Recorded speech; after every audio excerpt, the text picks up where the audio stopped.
Mga kaibigan, welcome back. Napakadami po natin pag-uusapan dito.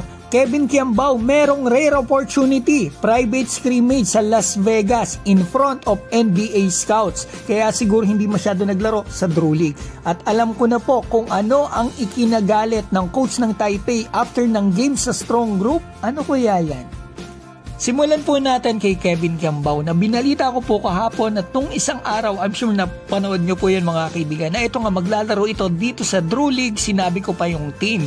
Ito, ang daming pumuri sa akin sa ano na yan, mga kaibigan, mga videos ko na yan, na legit daw tayo. Kaya naman po ako'y lalong kinabahan na yari ako sa mga viewer ko pag hindi ito naglaro. Buti na lang naglaro mga kaibigan, nakalusot ako. Ito mga kaibigan ang posibleng dahilan siguro kaya parang hindi masyado naglaro ang ating kababayan dito sa Drew League ay dahil meron po siyang schedule dito sa Las Vegas.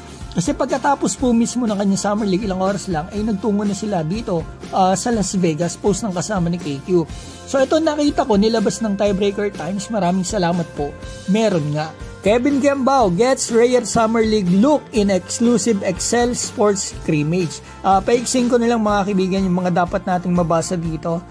Eto mga kaibigan basahin natin. Si Kevin Kiambao daw po mga kaibigan landed a rare opportunity to showcase his talent in front of NBA scouts. The private scrimmage is set for Monday, July 15. Sa atin po ay July 16 mga kaibigan. At The Wynn, Las Vegas, hosted by Excel Sports Management, one of the premier player representation agencies. Yan po ang agency ni Nikola Jokic. Ang daan po kaya nakapasok dito sa opportunity na ito si KQ dahil daw po dito kay Tansioko mga kaibigan. Extra kalaman lang mga kaibigan dito sa pupuntahan ni KQ na meron siyang scrimmage sa Wynn Hotel. Ito pong Wynn Hotel ay 10 minutes lang ang layo sa venue po ng mismong NBA Summer League. Napakalapit lang sa Cox Pavilion at dito sa Thomas and Mack Center. At isa pang kaalaman mga kaibigan, dito sa Wynn Hotel, sa ballroom nagsaset up po ng practice court ang NBA teams. Gaya nito, yan mga kaibigan, madalas po ay ang Toronto Raptors. So abangan po natin mga kaibigan kung anong NBA teams, NBA scouts ang nandito sa mga scrimmage ni KQ. Pero malamang walang lumabas kasi private scrimmage po ito. Pero may mga po siguro mga written o galing sa source. Masasabi ko sa iyo KQ, pagbutihan mo, ibuhos mo na lahat-lahat. Ito na yung napakagandang pagkakataon na maaaring magpabago ng buhay mo at buhay ng mga manlalarong Pilipino. Ito mga kaibigan, punta na po tayo sa major topic natin. Diba mga kaibigan, nanalo po ang ating strong group kagabi dito sa Jones Cup. Ang tinalo po natin ay home court na Taipei. Marami talaga nagulat at nagtaka kung bakit ganon naging reaksyon ng coach ng Taipei after the game. Ultimo po si Coach Charles, nagulat talaga, kita sa mukha niya at kita natin yung mga players na tulala mga kaibigan.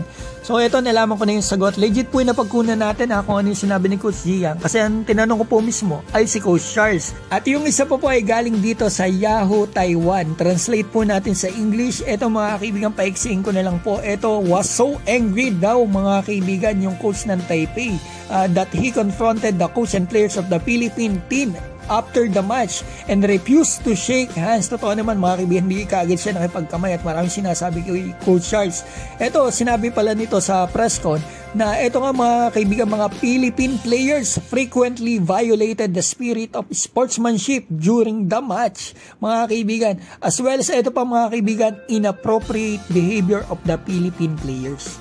Ugma po yan sa sinabi sa atin ng napakabait nating kaibigan, Coach Charles Chu. Ito sabi po niya sa akin mga kaibigan, sinabi daw po sa kanya ni Coach Jian after ng match, ay eto nga, dirty daw po tayo at trash talking. Ang masasabi ko dyan mga kaibigan, baka pikon talo lang kasi mga kaibigan, physical naman talaga yung laban, mas physical pa nga ata sila, pabor pa sa kanila yung pito Talagang ganyan ang basketball, physikalan talaga yan. At the same time, normal lang po ang kansyawan. Mag-comment na kayo dyan sa baba mga kaibigan, basta supportan ng strong groups, Kevin Kiambao at mga kababayan natin.